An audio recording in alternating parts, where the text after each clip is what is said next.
Bhagavad Gita, 2nd chapter, 65th shloka. Prasade sarva dukkhanam hanirasyopajayate prasanna chetaso hyashu buddhihi paryavatishtate. So in the 62nd and 63rd shloka, Sri Krishna told about the psychology of the mind, how the mind works and leads or can lead one to destruction. Then he told that a person who has controlled one's mind and also the sense organs and is free from attachment and aversion attains to prasada or peace.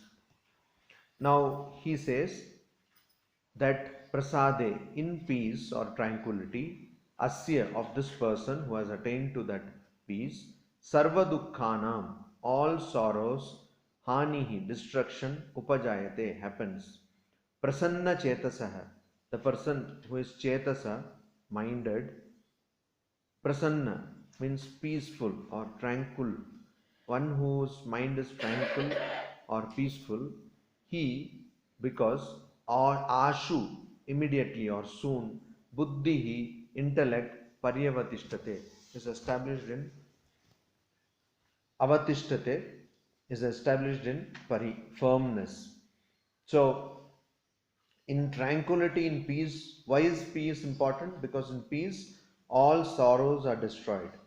And for the intellect of the person who is tranquil minded or who has a peaceful mind, it is established in firmness. That means it can firmly concentrate on the Atman or God. So when one can firmly concentrate on God, then one gets peace. Why do we get sorrow? Because we don't understand our true nature. Once we understand our true nature, we will not be sorrowful. All kinds of sorrows, there are three kinds of sorrows. One is caused by the body and the mind. It is called Adhi Atmika Dukkha. Another is caused by the other living beings, which is called as Adhi Bhautika Dukkha. Then another one is caused by natural calamities or natural phenomenon, which is called Adi Daivika Dukkha. So all these three kinds of dukkha, that is why in Shanti mantras we have three times we say Shanti. That is to get free from three kinds of dukkha. So all these three kinds of sorrows or dukkha will be destroyed once you know your true nature. Once you know your true nature. And you can know your true nature only on concentrating on your true self or on Brahman. And you can concentrate on your true nature or Brahman or God only when your mind is peaceful. With your mind in pieces running from one direction to another, it is impossible for you to concentrate. So, how to make mind peaceful? Only when you can control the sense organs and the mind, and also be equanimous, same sighted towards attraction and aversion. Then your mind becomes peaceful. And once your mind is peaceful, your intellect, it is established firmly on the object of your meditation. So to meditate, first thing what you need is that your senses should be controlled, your mind should be controlled, you should be free from attraction and aversion, and you should be concentrating on the ultimate reality. So this is how you have to meditate. Very simply Sri Krishna has told here. It is very simple actually. Control your senses, control your mind, and sit for meditation. That's all. This is not simple. Control your senses is very simple. Most challenging. But control of the mind. Controlling your senses is very simple. Not very, but we can. It is simple. But control your mind is very. No, controlling the senses is simple. Rather than mind. Compared to mind, controlling the senses is simple. What do you mean by the word senses? What are your senses? 5 senses. What are they? Chukku, In English, what are they? What are they? In English, tell in English. Eye, Uh, ear, uh, nose, uh, tongue, taste, uh. and touch. Touch. So it is easy to control them. Not easy, but if we try, we can. So suppose I ask you, eye, where is your eye located? In the mind. Huh? Actually, in the mind, but externally it is here. So if you want to control your eyes, how will you control your eyes?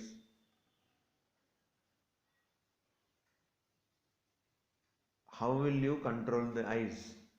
Anything that we see, the signal which passes, you need to make sure it doesn't get interpreted by the intellect. Then only you would have achieved that state of controlling the eyes. So you have to destroy your sense organs to control it. Yeah, destroy that thought process of Not destroy, interpreting. but divert it. Now, if your mind is not able to interpret what your eyes see, then if you want to see something also, you will not be able to see. No, when we want to interpret, we should when we want, we can see, when we don't, should You don't know how know. to attack it or like that. When we want to see, we can see. When we don't want to see,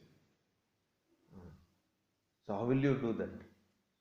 tapas, sadhana. By sadhana you can do that. By let's say you meditate on your God, so by totally giving everything to Him, then automatically you are pulled away from the other things. Like now I am talking to you, if there is some sound in the background, let's say a tap of water is leaking, unless I pay attention, my mind is not there. But the sound is still there, but the mind is not there because I am focusing on it. Same way, if you are focusing on that God or ultimate reality, whatever is happening, so automatically that intellect is not interpreting that particular see thing or sound. But I will do this with vichara and viveka. Intellect. Vichara and viveka. How will you do? Vichara. So what will you do? Whatever I will see, that should not affect me. If it is, I will try to detach. And if it is related with my God, I will. ঠাকুর বলেছেন মোর ঘুরিয়ে দাও, মোর ঘুরিয়ে দাও. So your senses are located where? Body externally, biologically it is there, but it is controlled by the mind. So why did you say that the control of senses is easier compared to the control of mind? Control of senses and control of mind are same thing. Then in the 66th shloka, Sri Krishna says, Nasti buddhir ayuktasya nacha ayuktasya bhavana nacha abhavayatah shantihi ashantasya kutah sukham. Ayuktasya, that means that which is not concentrated, that which is not firmly fixed on something, that which is unsteady. Ayuktasya buddhihi, so the knowledge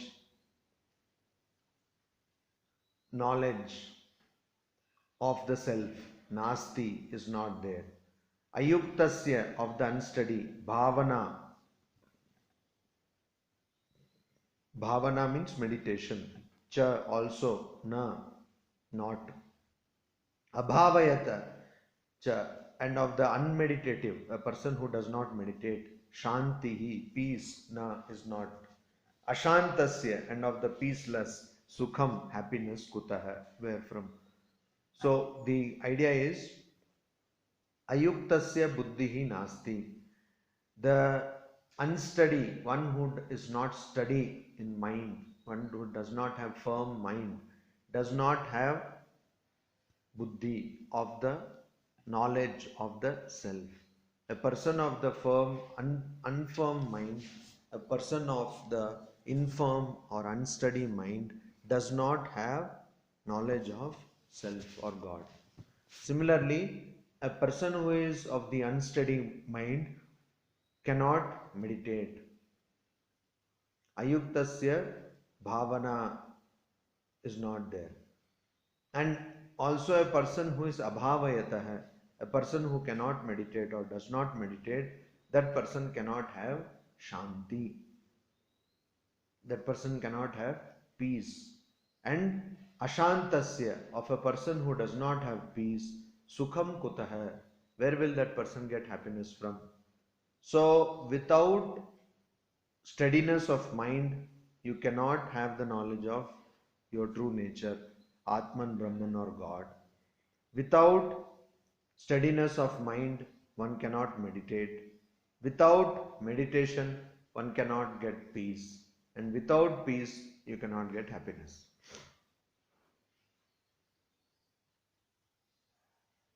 So the root cause is steadiness of mind. The problem is the mind is not steady. Mind cannot steady if it is not steady. STUDY, study, it cannot do if it is not STEADY, steady. So study, if it has to do, it has to be steady, and that is what is the problem. Now this is the problem. So if you read the Bhagavad Gita properly, you will understand that the entire Bhagavad Gita is in a continuous step-by-step process. So Sri Krishna will tell a problem and immediately he will tell the solution, or he will connect it to the solution, etc. So here the problem is what? Unsteadiness of mind. That is the problem. Ashantasya kutha sukham. And because mind is unsteady, it cannot have the knowledge of Atman, Brahman or God. Because it is unsteady, it cannot meditate. A person who does not meditate does not get peace. Without peace, you will not get happiness. So the why is mind unsteady? That reason is very much necessary. That is, we need to understand why is mind unsteady. Why is it that mind cannot be firm on a particular thing? Why is it that? So pari avatishtate. So why is it that a mind is not pari avatishtate? Means it is not able to establish itself in firmness. Why? So in the 67th shloka he says, Indriyanam hi charatam yanmano vidiyate tadasya harati pragyam vayurnavam ivambasi. Indriyanam hi charatam yanmano anuvidiyate tadasya harati pragyam vayurnavam iva ambasi. So he, for charatam, wandering, indriyanam, of the senses, yat, which manah, mind, anuvidiyate, follows, tat, that, asya, that person's, vayuhu, wind, ambasi, in water, navam, boat, iva, like pragyam, discrimination or analytical power, harati, it scatters or it abducts, removes. So here it is the mind, manah, which follows indriyanam. Follows means anuvidhiyate. So mind which follows the senses, which are charatam, which are wandering. Senses are wandering. All the time senses are wandering to their sense objects. Eye always wants to see something. Ears always want to hear something. Skin wants to touch something. And taste organ wants to taste something. Nose wants to smell something. So these sense organs are wandering towards their sense objects all the time. All the time they are seeking some sense objects. And if the mind follows these wandering sense organs, if the mind follows these sense organs which are wandering after sense objects, then what will happen? Then it will be like a condition of a boat which is in the water without any direction, without any person to steer the boat. The boat is without any boatman. And wind is propelling that boat. Wind is controlling that boat. So what will happen? That when the wind flows from one side to another side, the boat will go in that direction. When the wind changes direction, the boat will go in another direction. So that boat will have no control. Without control, without any aim, without any direction, that boat will wander hither and thither. Why? Because it has no controller. Similarly, if the mind is left to follow the wandering senses, then the mind will go from one direction to the other without any controller. So mind will be like this, like a shipwrecked boat. It will move from one direction to the other. Like a huge Titanic disaster, it will happen. Tadasya harati pragyam vayur navam iva ambasi. Ambasi means in water. Just like a boat which is there in water moves from one direction to the other because of wind and because it does not have any boatman, a person who can steer the boat. Similarly, a mind which is controlled by sense objects, sense organs which are following sense objects will also go from one side to another. So consider the pitiful condition of that mind, which is most people's mind. Most of the people's mind is like that, like this. So if they hear some voice, mind goes there. If they smell some smell, mind goes there. It is pulled in 5 directions by 5 senses. Not in 5 directions, 5 into multiple directions. Because 5 into multiple directions, because sounds, there are coming, lot of sounds are coming from multiple directions. So at one time, at once, the mind is going to all the directions from where different sounds are coming. Similarly, the mind is running to all the directions from where different smells are coming, or running to all the directions from where different forms are seen. So this mind is creating havoc, and so that person is unable to be steady. Just like that boat in the water can never be steady. So similarly, this mind which is controlled all the time by the sense organs can never be firm or steady. And that is the reason. That is the reason that a person has unsteady mind. And because of unsteady mind, one cannot have proper knowledge, one cannot properly meditate, and one cannot properly attain peace. So, in the next shloka, Sri Krishna says, Tasmad yasya mahabaho nigrihitani sarvashah indriyan indriyarthebhyah tasya prajna pratishtita.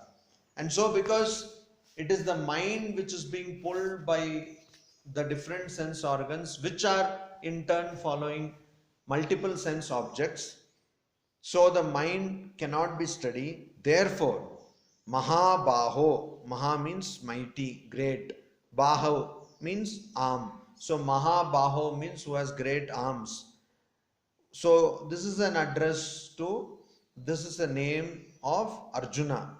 So he says, O Arjuna, Mahabaho, mighty armed one, Tasmat, therefore, Yasya, whose Indriyani, sense organs, Indriyarthebhyah, from sense objects, Sarvashah, completely, Nigrihitani, are restrained, Tasya Prajna Pratishtita, that person's knowledge is firm or steady. So, a person's sense organs will be restrained, they will be controlled, and they will not run after sense objects. Only that person's knowledge or buddhi, intellect, or that person's mind is steady.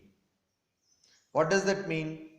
That means that that person will have the ability to control the focus of the sense organs, control the going out of the sense organs. Later on in this very chapter, he will say, not in this chapter, in the 6th chapter, he will say that one has to have the sense organs just like the limbs of the tortoise. Kurma angani iva. Just like the limbs of the tortoise. So the limbs of the tortoise come out, but when someone is about to attack it, it withdraws. Similarly, one has to have this sense organs that at will you can, suppose you want to see something or get some knowledge from an object, then you will take these sense organs outside, and whenever you don't want, you will withdraw them. So that kind of a restraint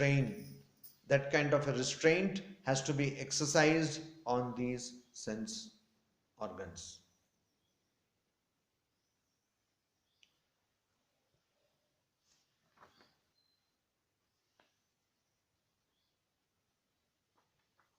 So how to do it? How to do it? That is again a big question. So here Sri Krishna tells in the 69th verse, Ya nisha sarva bhutanam tasyam jagarti sanyami yasyam jagrati bhutani sa nisha pashyato munehe. So sarva bhutanam, for all living beings, ya, what? Nisha is night. Sanyami, for the self-controlled. Tasyam, in that. Jagrati, that person is awake. Yasyam, in what? Bhutani, all living beings. Jagrati, are awake. Pashyatah, seeing the self. Munehe, of the Muni. Sa, that particular thing is Nisha, night. That means that which is night for all living beings, in that particular night, the self-controlled man, Sanyami, one who has controlled, self-controlled person, one who has controlled one's senses, that person is awake. Is awake. And that in which all the living beings are awake, that is night to the Muni. Muni means a person who has controlled the mind, who sees self.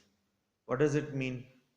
It means that the sense organs and the sense objects are day for living beings, because living beings are attached to sense organs and consequently are attached to sense objects. But that is night to the person who knows the self, because sense organs do not have any connection with the self. Sense objects cannot lead one to the knowledge of the self. So this person, for that person who has controlled one's mind, these sense objects are like night. So that person has got nothing to do with the sense organs or sense objects. In night, what do people do? They sleep, they take rest, they don't do any activity. So this is what is being hinted at. So the person who has controlled one's mind has nothing to do with these sense objects or sense organs. And what is night to all beings? The idea that one is Atman, Brahman, conscious, Sat, always existing, Chit, always conscious, and Ananda, always blissful. This idea most people cannot understand. Why? Because they cannot relate with this idea. That is why when this is told, in many lectures people start sleeping. So it is actually like night to them. You are also getting sleep. So that is what. So it is like night to living beings. Why? Because you cannot relate to this idea.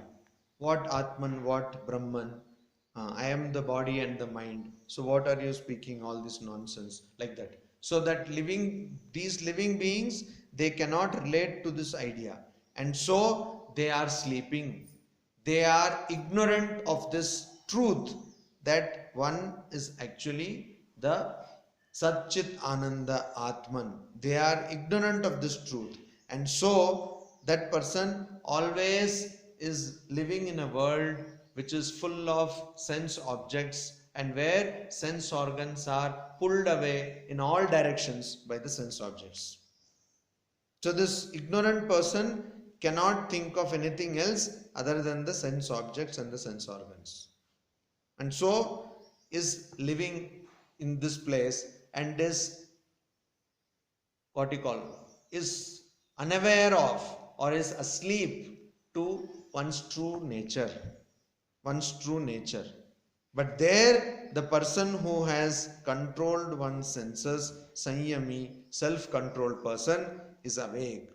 That person knows one's true nature, and that person is full of realization, full of God, that cannot see anything apart from God, cannot see anything apart from consciousness, is not at all affected by the sense objects or the sense organs.